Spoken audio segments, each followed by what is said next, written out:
is Alan Singer. I'm a former New York City high school teacher, and most of that part of Brooklyn, East New York. I don't know if people are familiar with the neighborhood. Franklin K. Lane, Thomas Jefferson, and middle school. What happens in New York City is you get bounced around every time there's a reorganization. So I got bounced around a few times. I was also a community organizer for decades in East New York, Brooklyn, organizing housing projects, organizing people around issues of housing, community services, education. I'd like to thank Fran, Paul, and everyone else who was involved for inviting me. That's my email address, so you can email me with complaints. And if you email me, I'll put you on my updates list.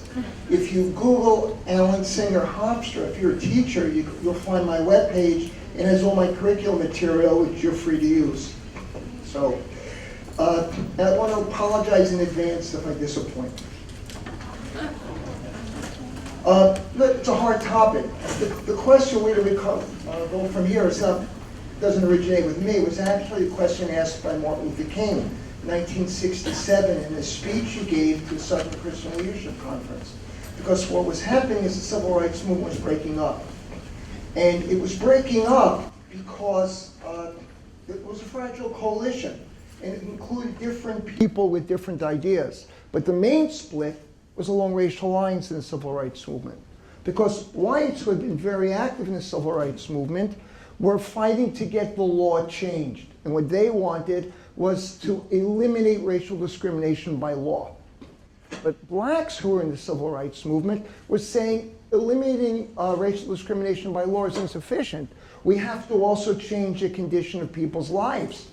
And what was happening by 1967, it became clear that just changing the law had not changed conditions in people's lives. And what you began to have was rioting in urban centers out of people's frustration.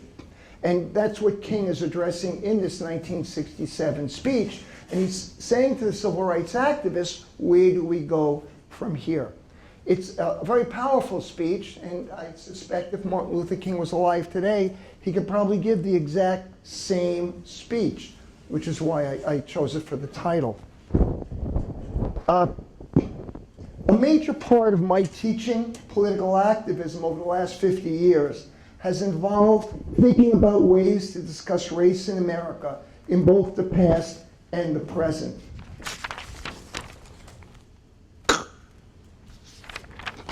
In 1835, Alexis de Tocqueville, in his treatise on democracy in America, made a very telling analysis of American society. Now, he's French, so he's viewing the United States from the outside. And he writes, I do not believe that the white and black races will ever live in any country upon an equal footing. But I believe the difficulty to be still greater in the United States than elsewhere. That's kind of a puzzling statement. Why would it be more difficult in the United States than elsewhere? And then he says, an isolated individual may surmount the prejudice of religion, of his country, or of his race. But a whole people cannot rise as if it were above itself. A despot who should subject the Americans and their former slaves to the same yoke might perhaps succeed in commingling the races. But as long as the American democracy remains at the head of affairs, no one will undertake so difficult a task. And it may be foreseen that the freer the white population of the United States becomes, the more isolated it will remain. It is amazing, but I think de Tocqueville's insight 180 years ago into American culture and politics continues to have meaning today. De Tocqueville believed that white electoral majorities would never voluntarily surrender their social, economic, and political privileges. That democracy in America actually built on a racial foundation. Whenever this white electoral majority has felt its position slipping away, it has turned on people it defined as others. It turned on the Irish and the Chinese in the 19th century. It turned on Jews and Southern Italian immigrants after World War I. It has almost always used supposed racial differences to turn on blacks. In the current Republican Party debates, it has been very clear that some of the candidates have been turning on Latinos. One of the candidates apparently is supposed to host Saturday Night Live on Saturday Night Live this Saturday night. And I understand there are going to be a lot of protests outside wanting to know why Saturday Night Live invited this character to be their host. And actually, I plan to be there.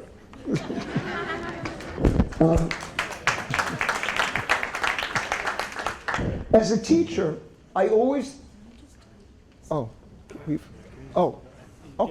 okay, I'm sorry. My students call me the Technosaurus.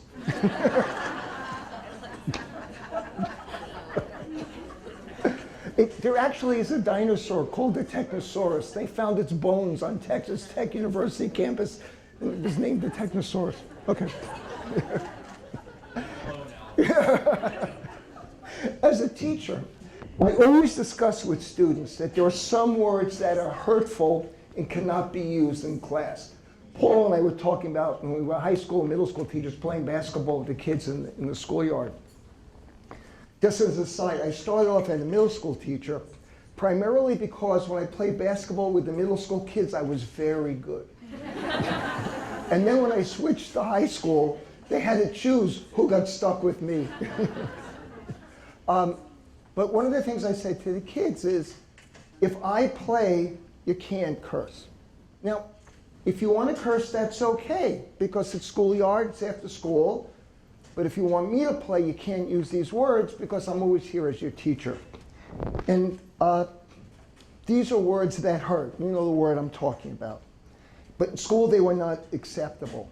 However, there are some times in primary source documents where you have to use these words because these words help us to understand the full scope of what we're talking about. In 1981, in an interview, Lee Atwater, he was a Republican Party consultant who devised the Southern strategy that put Richard Nixon in office and then later worked for Reagan. He is interviewed, and he used the word nigger over and over again. And I think we have to use it to understand who these people are and what they believe. According to Atwater, Republican politicians needed to use racism either directly or more subtly to appeal to right-wing white voters who they felt were being displaced in a rapidly changing society. Quoting Atwater, you start out in 1954 by saying nigger, nigger, nigger. By 1968, you can't say nigger, that hurts you, it backfires. So you say stuff like forced busing, states' rights, and all that stuff. Obviously, sitting around saying we want to cut this is much more abstract. And even the busing thing, and a hell of a lot more abstract than nigger, nigger, nigger. But the audience knows what you're talking about. Donald Trump's audience knew what he was talking about when he was speaking at that convention.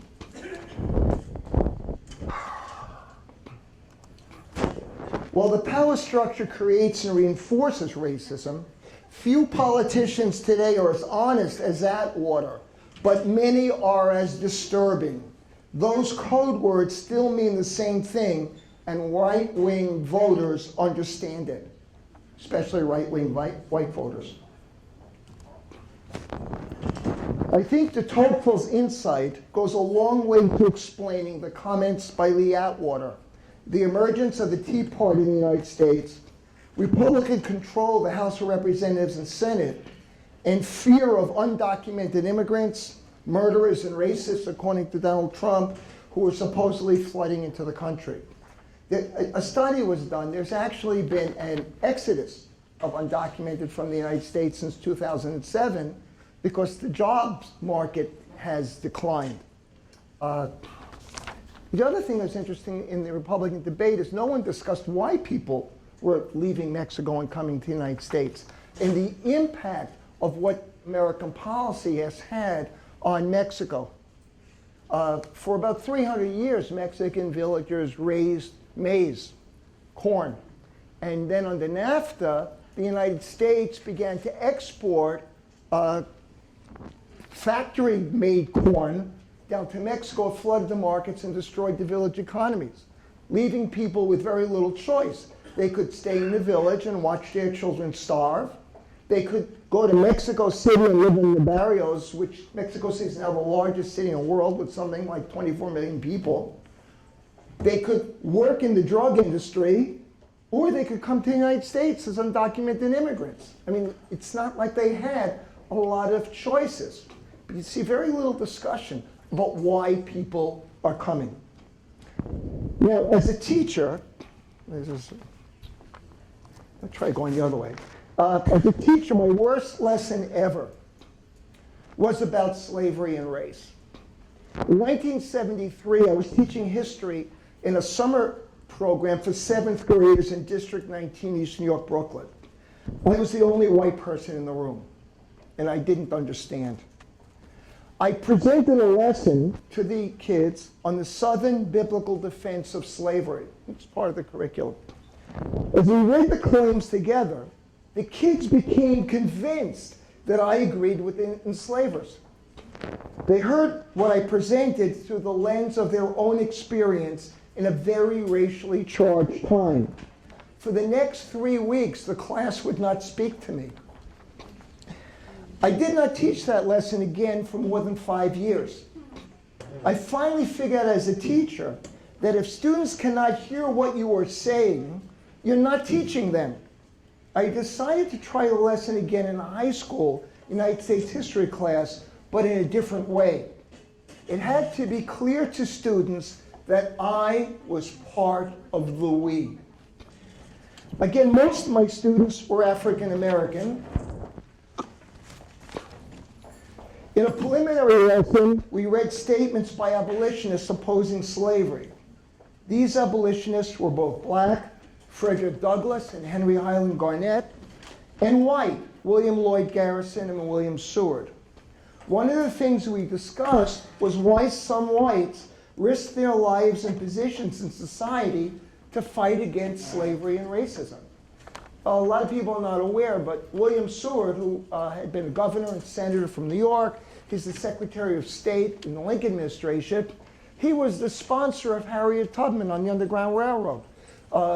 Seward and his wife, Fran, set her up on a farm to live in Auburn, New York, so that she would have a livelihood and a place to live while she conducted her trip south.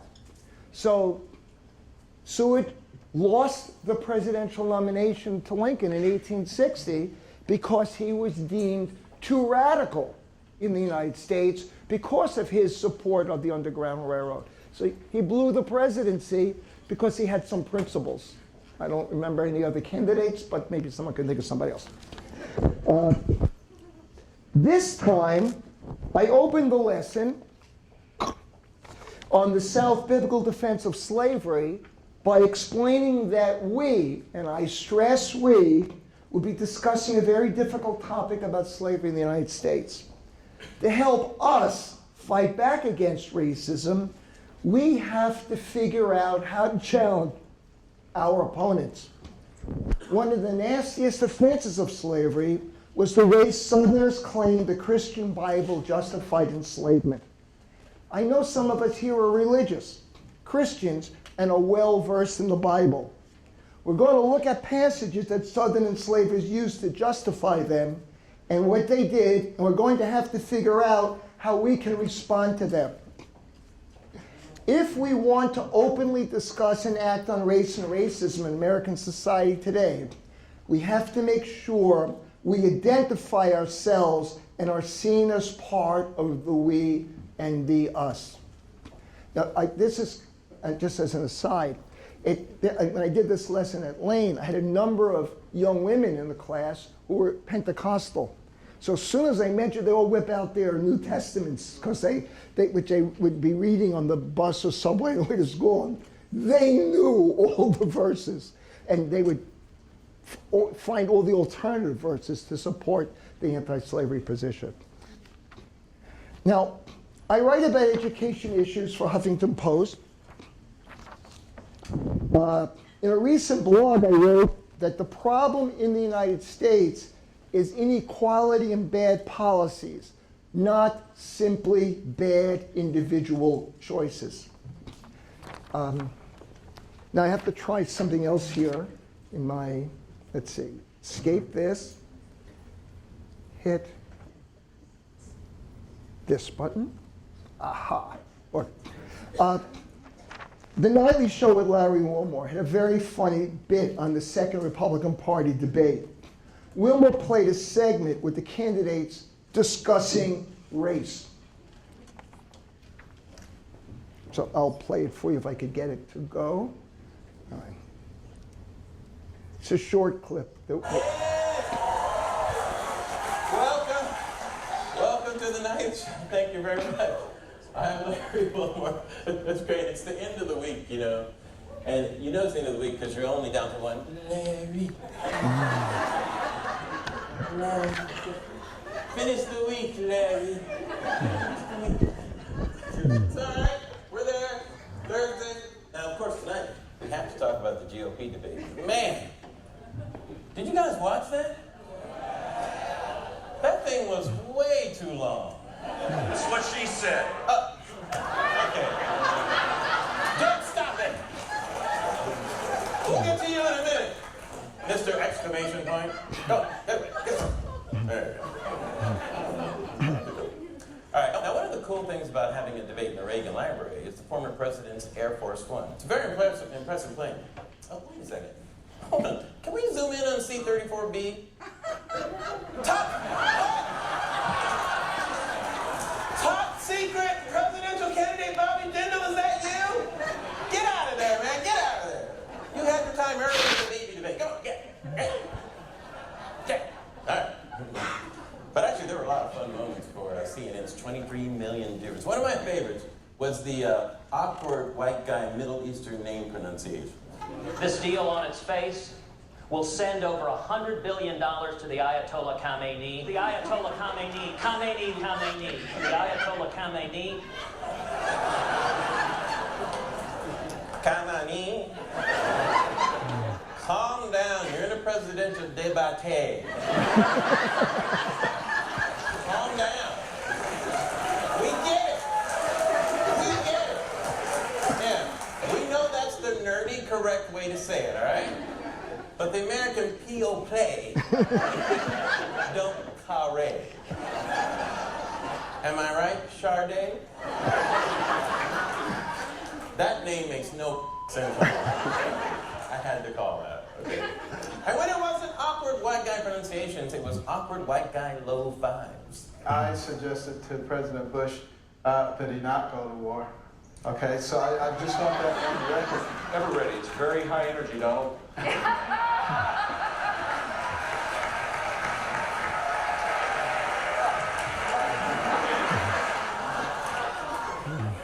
That's it. Old white dudes just ruin low fives for the rest of us. Add it to the list, boys. Yeah? Put it right on the shake in your thing. Gone now, gone. Now, you know what was surprising, though? How much they focused on race. Race. I'm just bull. Say that again. Being in this race. In this race. This race. In the race. A long race. The space race. That's just rubbing it in, Ben Carson. You know how much I love space. Actually, there was zero mention of race. Pretty much zero. I think Rand Paul said something to... I mean, the closest thing we got to Black Lives Mattering was an hour and a half in when they were discussing Mexicans being able to claim birthright citizenship.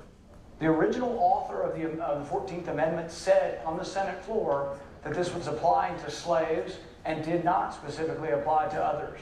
Slaves? Nice. We got right in there. God. So in other words, one of the only mentions during this 3-hour debate of brown people in America was in the context of keeping them out. Come on, GOP, give me a low five.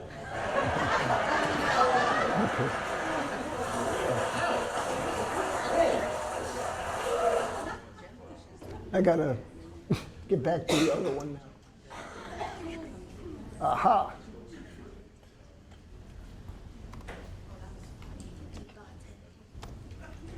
Okay. I knew he would be better than me.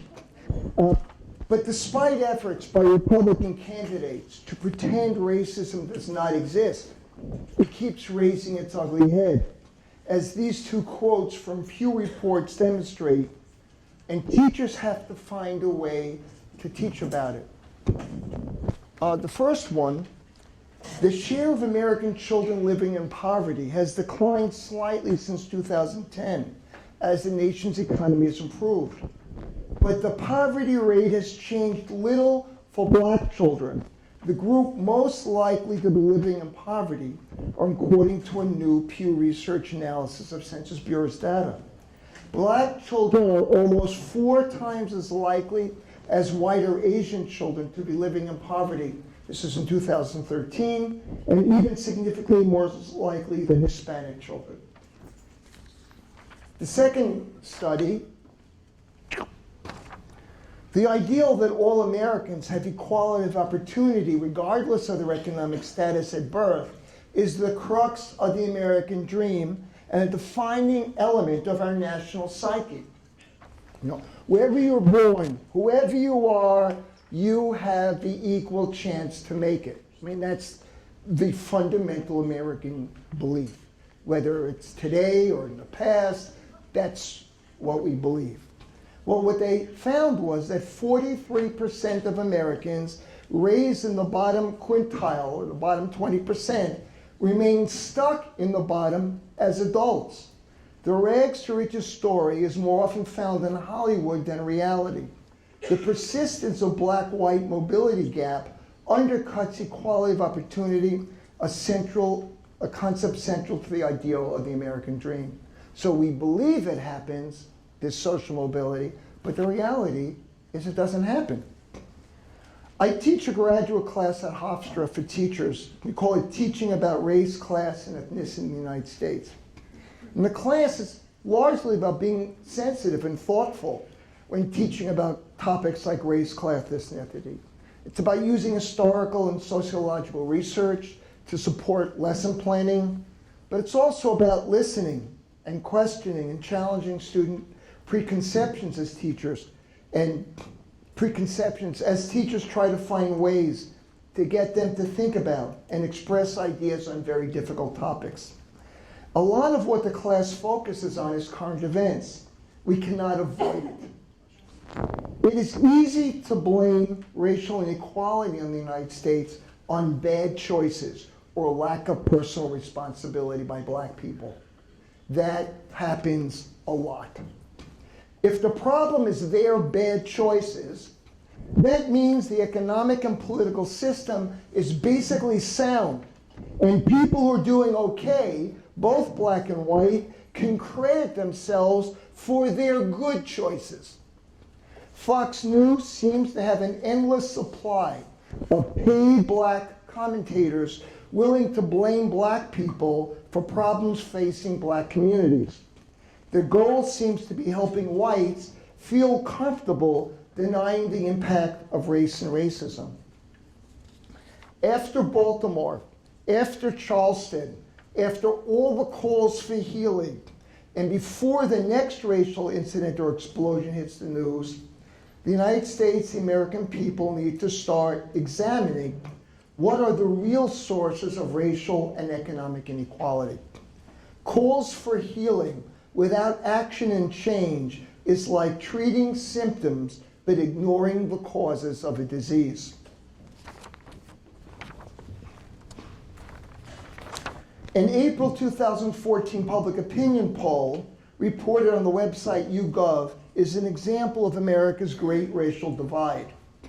Republicans are more than 3 times as likely as Democrats to say people are poor because of individual failings.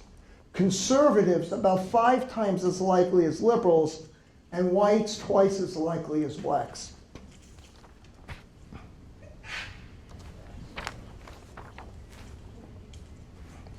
Nicholas Kristof, let's see if I'm on the right slide. Oh, I'm on the right slide. Nicholas Kristof, writing in the New York Times, acknowledged that self-destructive behavior, dropping out of school, joining a gang, taking drugs, bearing children one isn't ready, compound poverty.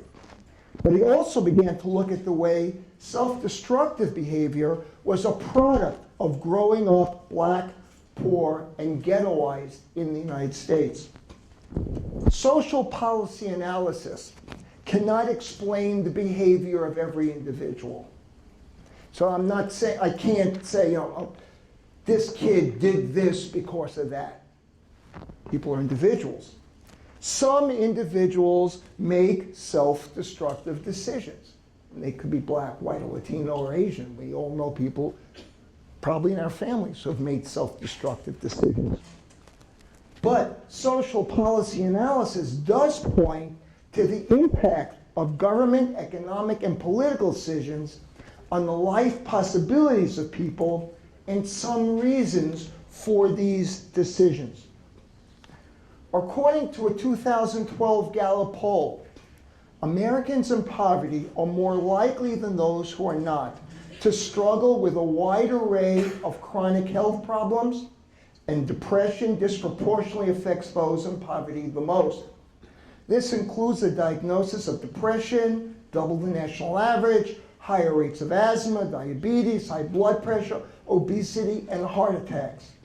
One national study reported that millions of low-income Americans, perhaps as many as 12 million, suffer from parasitic infections associated with cognitive impairment or mental health disorders. Another national study found that 55% of the infants living in poverty were raised by mothers who had signs of depression.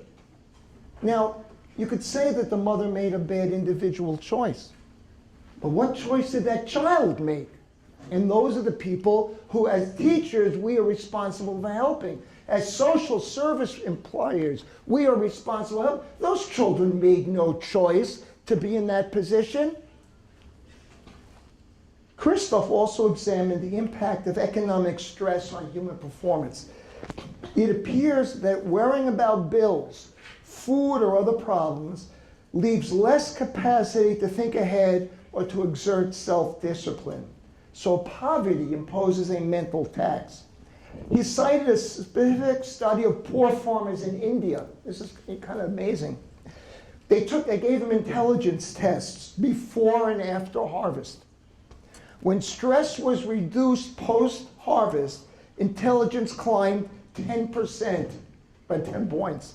So their scores on the test. Now think about that, with all the high-stakes testing that goes on in the United States, when stress is reduced, their scores go up 10%. Yet what we are doing to the kids is elevating the stress over and over again, and then we wonder why they don't score as well as we would like them to.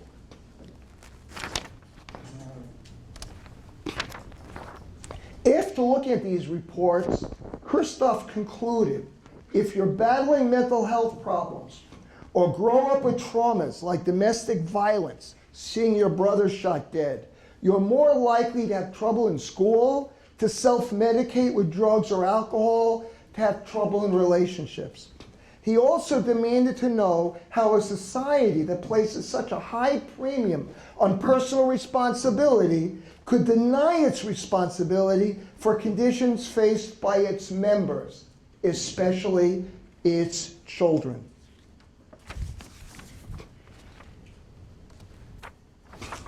When the evidence is overwhelming that we fail kids before they fail us, when certain programs would actually save public money while elevating personal responsibility, isn't it also time to stop making excuses for our own self-destructive behaviors as a society?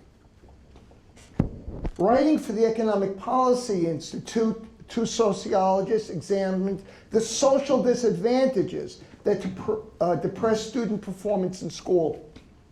They charged that because policymakers continually look to better schools and teachers to close the achievement gap and avoid addressing broader social problems, the solutions consistently come up short. Among the social disadvantages facing poor children, the researchers included parenting practices that impede a child's intellectual and behavioral development, single parenthood, parents' irregular work schedules, low wages, unemployment, inadequate access to primary and preventative health care, exposure and absorption of lead in the blood, concentration in segregated neighborhoods, housing instability, stress, malnutrition, and asthma. Again, if you watched the Republican debate, there was one issue they all agreed on. It was amazing. They want to get rid of health care insurance for the poor. Yet what the research shows is that health care is the primary way that it's going to ever bring improvement to the lives of these children. Jeffrey Kennedy is the founder of the successful Harlem Children's Zone Project. And he has successfully improved student performance in schools. But his schools cost almost twice as much as the regular schools. And no one wants to address it. They say, miracle, he did it. But he did it because of the investment. Smaller class size, extra support for teachers, but the schools also provide intensive help for families, including after-school programs and free health and dental care. Yeah, amazing, wouldn't that be? You know, I tell the student teachers when they go into urban and suburban minority schools, I said, you know, all these kids are not the same. And ask the kids to smile. Kids who have braces have health insurance. Their parents have union jobs. Otherwise, no one gets braces on their teeth. My kids, I got laid off in '75, and they had to wait till I got retired in '78 to get braces. So it's just an amazing thing that we deny kids. Now, based on their study, the researchers concluded closing the education achievement gap by improving the outcomes of lower social class children requires that we reform their social conditions. The greater the gaps that remain in such conditions, the greater the gaps that will likely remain in achievement by race and social class. This week, Eduardo Porter and the Times had a follow-up article on this. And one of the things that it's the same research team from the Economic Policy Institute, one of the things that they found is that American students on the PISA International Test, if you control for poverty, they do as well as the students in the same socioeconomic status groups as the kids in other countries. What happens in the United States is we mandate the testing of many more kids. We don't attract them out of the testing regime. As a result, many more kids from poor communities and families are taking the test, and those kids get lower scores. But kids from suburban and rural, urban, kids from middle-class areas, they score as well as kids from middle-class professional areas in other countries. The problem in the United States is not poor-performing schools. It is poverty and refusal to address racism. I recently received an email from a young African-American woman who follows my Huffington Posts. She's a high school student in Brooklyn whose home is now in turmoil because her cousin, a single mother, just moved in with her one-year-old daughter. She asked me to comment on what is going on in the black community. The personal responsibility crew likes to look at these problems and focus on single parenthood, as if that was the one principal cause and agent of poverty in the black community. But the data does not support their biases. In another Pew Research Center study, they compared the share of live births occurring outside marriage in the United States and Europe, and found that in 2012, 17 European countries had higher rates of birth outside of marriage than the United States, including Iceland, France, Sweden, Denmark, Portugal, Great Britain, and Finland. Finland is the one that always scores high in the tests. You know, we have to make our schools like Finland. In most of these countries, the unwed mothers are overwhelmingly white. Clearly, other factors besides race and personal choice are involved in the decision to have children outside of marriage.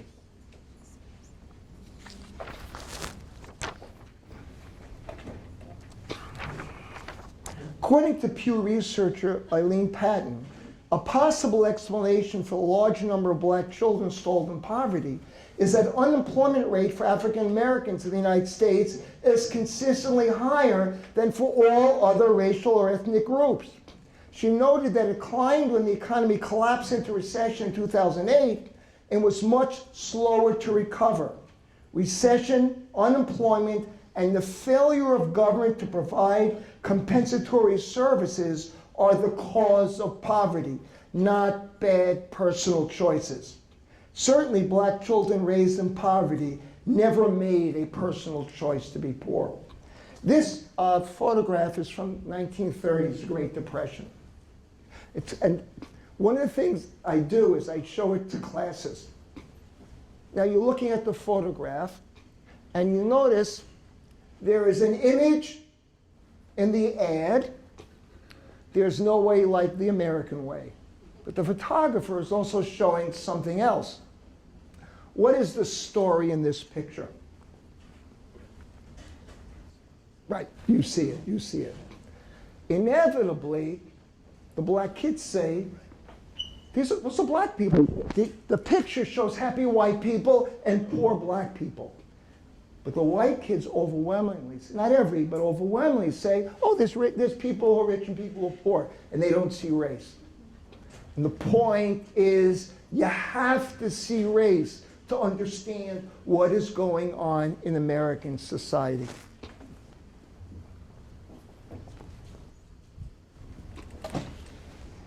Paul Krugman, writing in the New York Times, attributed racial inequality and poverty in the United States to slavery's long shadow. He believes, while America is much less racist nation than it used to be, racial hatred is still a potent force in our society. In addition, he argued that the racial divide is still a defining feature of our political economy.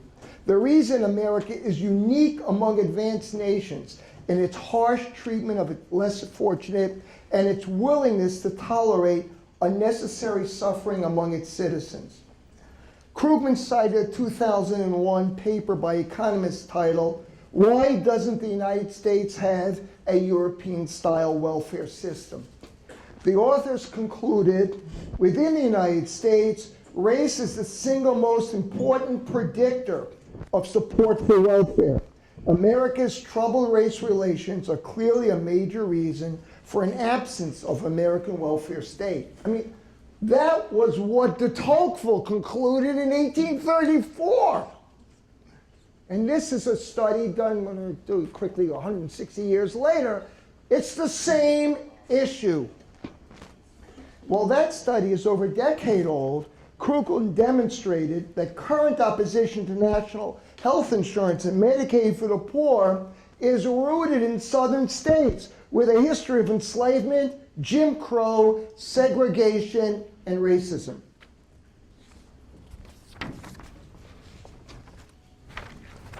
Certainly, these discoveries are not new.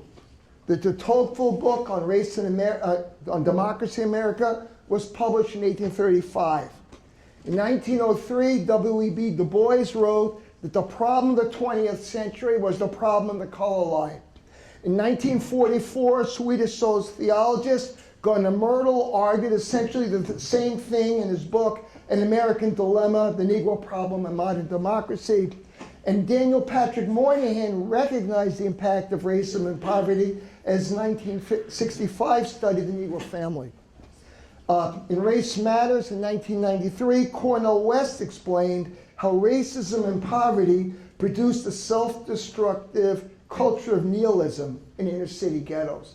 I mean, what we're talking about today is not new, yet they continue to pretend that it is not the case. And as you notice, I put the pictures up because the commentators are black and white.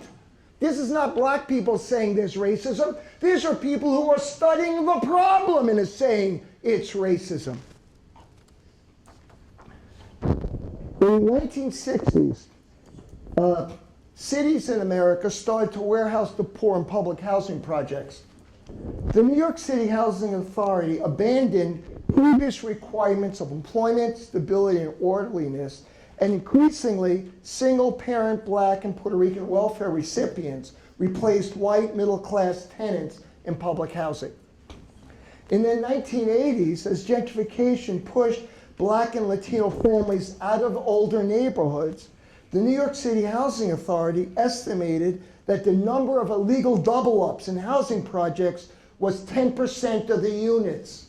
What happens with gentrification is rents go up, people get driven out of their houses, and they have no place to go. Well, what they do is women with children move back in the apartments that their mothers have.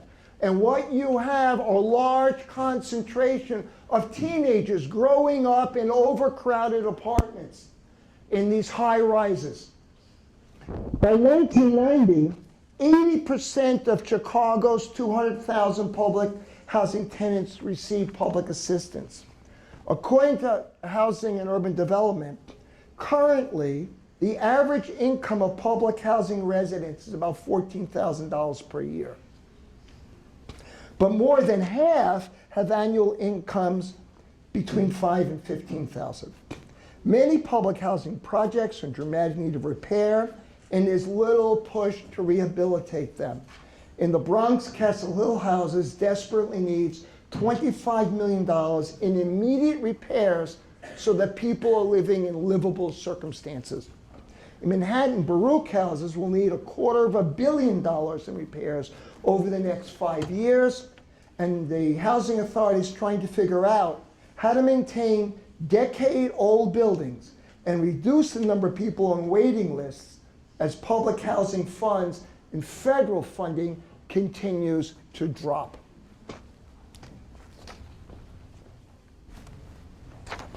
As a result of gentrification in former inner-city communities like West Harlem, the South Bronx, and Bedford-Stuyvesant, poor families have been pushed out, and more than 1.5 million New Yorkers now live in overcrowded apartments. That is what 1.5 into 8 says what, almost 20% of the population of New York City are living in overcrowded apartments. In Brooklyn, there was a 35% increase in crowded units between 2005 and 2013, and over 10% of Brooklyn apartments are currently considered overcrowded. Meanwhile, the number of unregistered tenants living in double-ups in public housing is almost impossible to determine because rent rises if you add someone to the lease, and almost any criminal conviction makes a person eligible to live legally in public housing in the United States.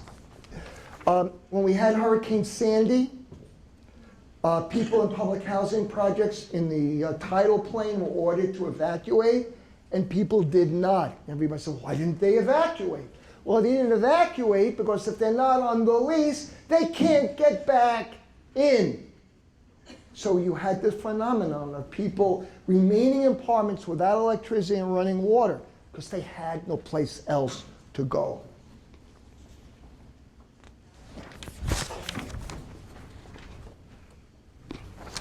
These overcrowded inner-city communities are plagued by unemployment. A lot of attention was paid to conditions in Baltimore after rioting in April 2015. The unemployment rate for young Black men in Baltimore between age 20 and 24 is 37%, compared to 10% for young white men. And this is at a time when the national unemployment rate in the United States hovers at about 5%. Now that's a very important figure, because the United States defines 5% unemployment as full employment. What the United States said is, in a capitalist market economy, there has to be some fluidity in employment. So 5% is considered the fluid number, which means the government stops funding job programs because we have full employment. But at the same time that the government is defining full employment, unemployment in that inner city community for young men is 37%. And then we say, well, they're getting girls pregnant. Well, what? They're getting girls pregnant, not getting married, and not supporting their kids because they don't have jobs. You know, I always say the solution to a problem in the United States is a 4-letter word. J-O-B-S.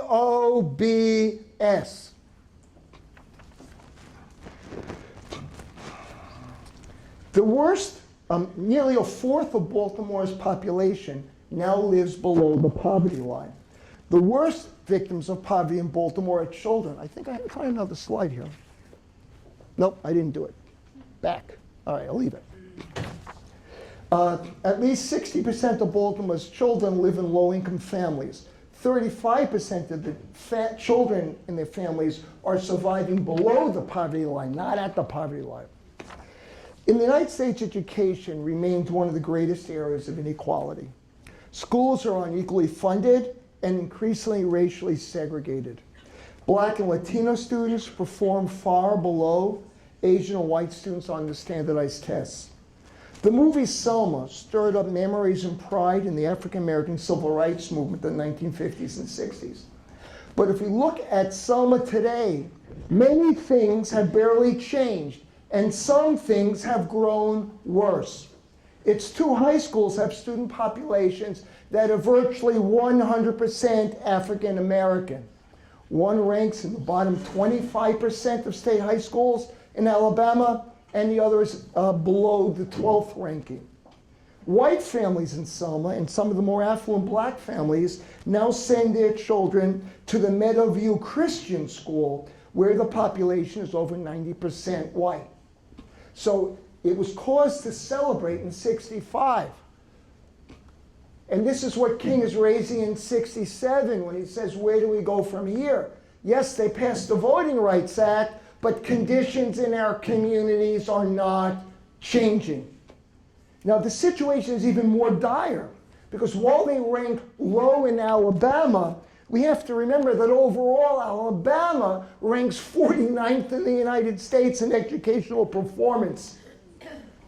It also leads the country in budget cuts.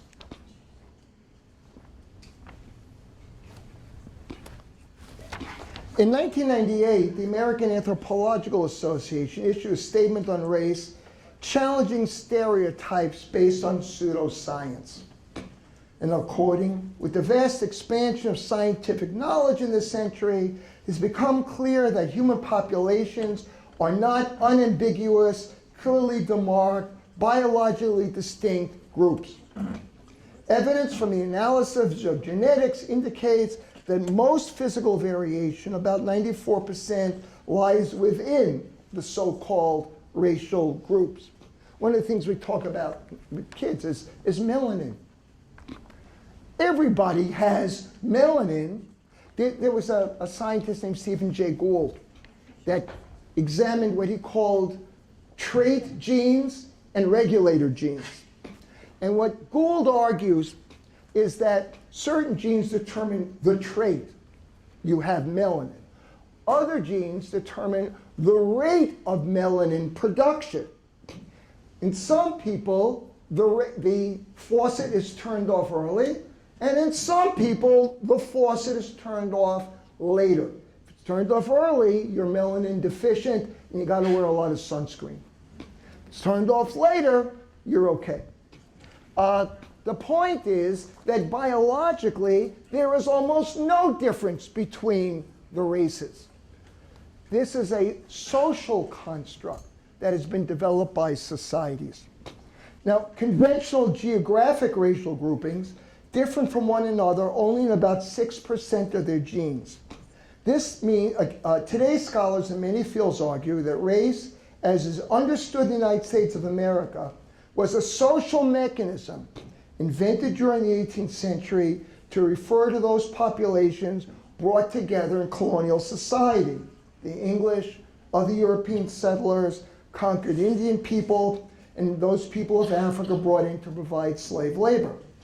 As they were constructing U.S. society, leaders among European Americans fabricated the cultural, behavioral characteristics associated with each race, linking superior traits of Europeans and negative and inferior ones to blacks and Indians.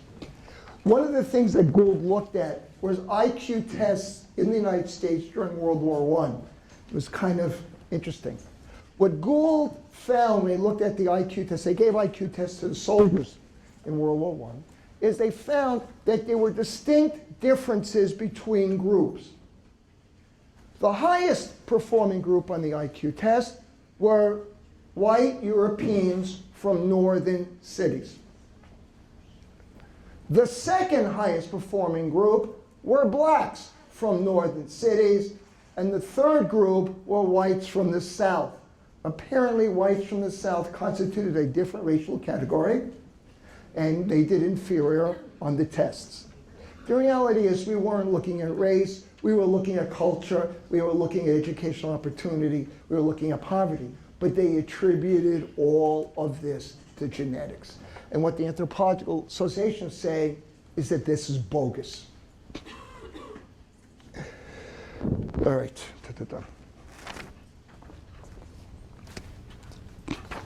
Today we live in an age of zero tolerance, stop and frisk, and the school to prison pipeline.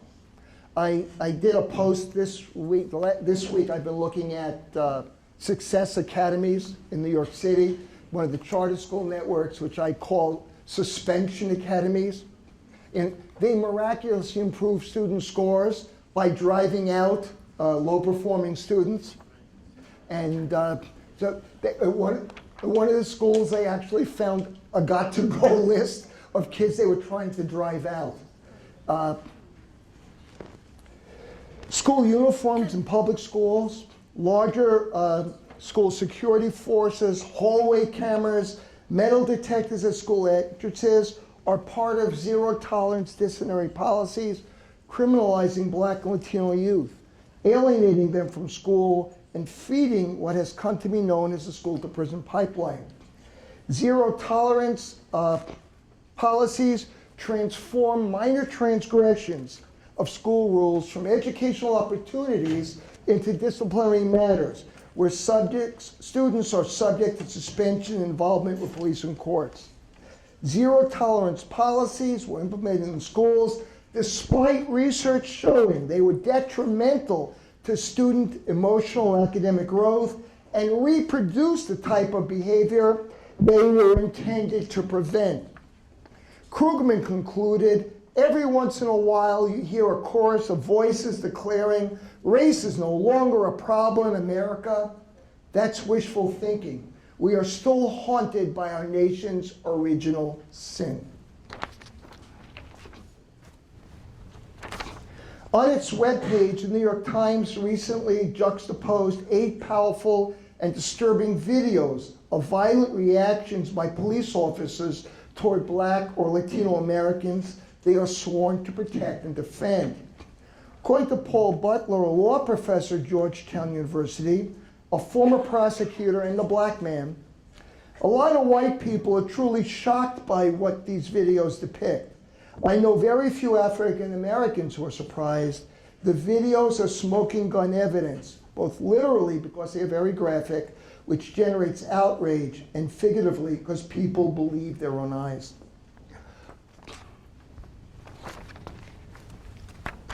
Butler's comments on white blindness towards police action in black communities are reminiscent to me of Frederick Douglass's 1852 speech on the meaning of the 4th of July to enslaved Africans. Douglass asked, "What to the American slave is your 4th of July?"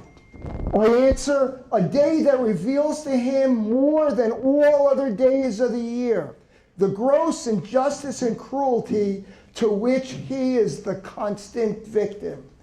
To him, your celebration is a sham, your boast of liberty an unholy license, your national greatness swelling vanity, your sounds of rejoicing are empty and heartless, your denunciation of tyrants, brass-fronted impudence. Douglass concluded, there is not a nation of the earth guilty of practices more shocking and bloody than are the people of these United States at this very hour.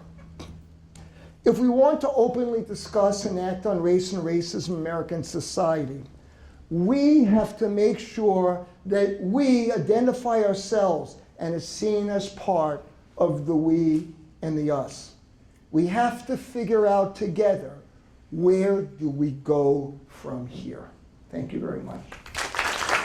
One more thing. I have to do one more thing.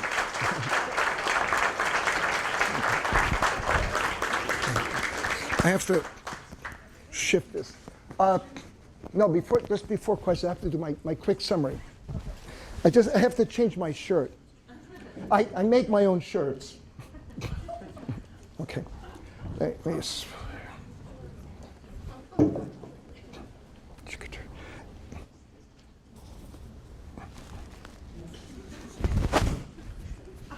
Okay. Huh? Oh, I don't sell my shirts. All right.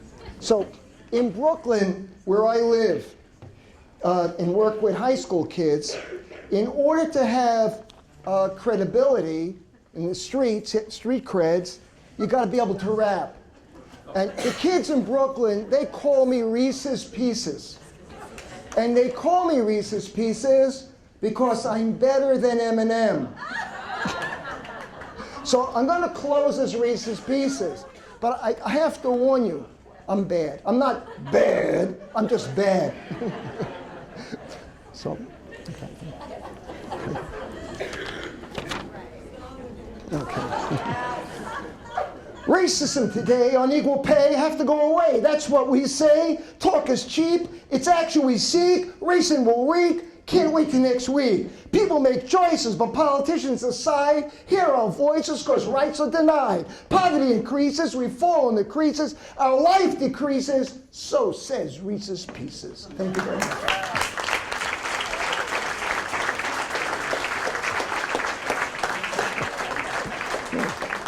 From the Bronx. Thank you so much for taking us through some tough ideas that we're going to be thinking about for quite a while.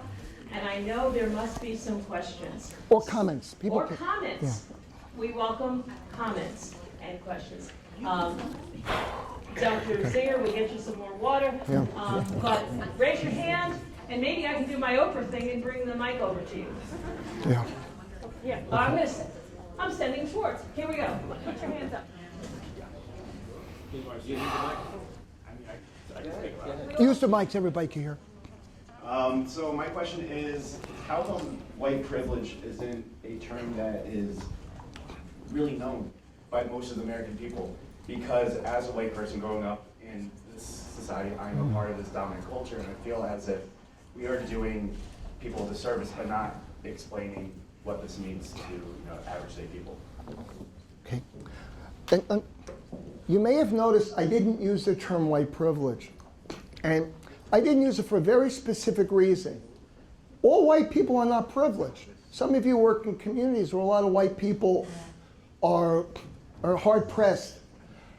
I prefer that we need to organize people based on economic lines, people who are facing hardship and difficulty. I think, at least again, my view, when you start talking about white privilege, you're dividing people. And what we need to do is to unify people. I do presentations on Black history in schools, and kids come up and thank me, and they say, we're very glad that you're teaching about Black history. And one of the things I say is I don't teach Black history. I teach American history. This is American history. This is American society, and we all live in this society. So that's how I address it. I'm not disagreeing with you, but that's... But what about the dominant culture aspect? Yeah. Look, one of the issues came up with the Black Lives Matter movement, and some people were saying, don't all lives matter? And yes, all lives matter, but all lives are not being threatened right now. To call it all lives argues that it's not racism. I think we have to address racism. I think it's important that it be addressed by people across the board. It can't just be the Black community that addresses racism. We all live in a racist society. Terry? Talk about two major issues, health insurance and economic viability. Yeah. And my question has to do with what do educators do?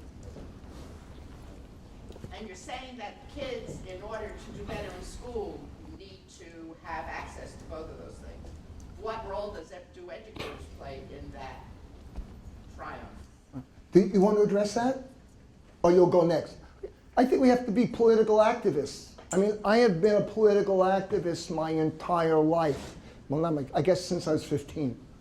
I was at the 2004 Republican convention with a bunch of teachers. One of the young teachers, we got penned in by the police, and one of the young teachers says to me, "How long have we been marching?" I turned to her and I said, "Well, I've been marching for 40 years. And she says, "No, I'm serious. How long have we been marching?" And I said, "I'm serious. I've been marching for 40 years. Well, I've now been marching for more than 50 years. I think we have one of the last remaining organized, powerful unions in the United States. I think we have to demand that our unions be political, that our unions say the issues are racism, the issues are poverty, the issues are health care, and that we have to act through our unions to fight on those issues. It can't just be wages and hours. Because wages and hours, I'm going to tell you a secret, we're going to lose because the 9 people without unions are going to say, why are we giving them more raises? What our teachers can do is through our unions demand that they become political, that they really fight for our kids. It's not about just smaller class size. It's also about health care and poverty. That's the answer. In the back, red. Okay. Anybody else? You could disagree with me. It's, again, okay.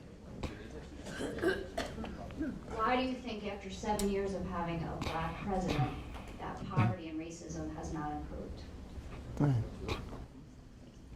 A Democratic black president. Yes. No, that's a very fair question. She I don't know if everybody heard. She said, Obama is a Democrat and he's black. Why hasn't he addressed these issues? And I think there are a couple of things. One is for the longest time, we've had Republican domination, not the first 2 years, but the last 5 in the House and Senate. But I think there's another factor. Obama actually is a very conservative concept of the presidency. And during the Bush administration, they talked about the executive president, the unified executive, and the president had the power to do all these things. And Obama has been very cautious about exercising presidential authority. I think he could have taken a more active role than he did. In some ways he has in the last 6 months or so. But I think that the Democrats, in order to hold on to their voters, have not been that radical. I've been very impressed with Bernie Sanders. And I don't think he's getting elected president. I don't think he's getting the nomination. But I think what Bernie Sanders has done is he has pushed the discussion to address problems of race and economic inequality so that Hillary and others have had, at least Hillary, has had to address it. But again, I think that the Democrats are certainly not a radical party. I don't even think they're a very liberal party. And I think that's what we've been stuck with.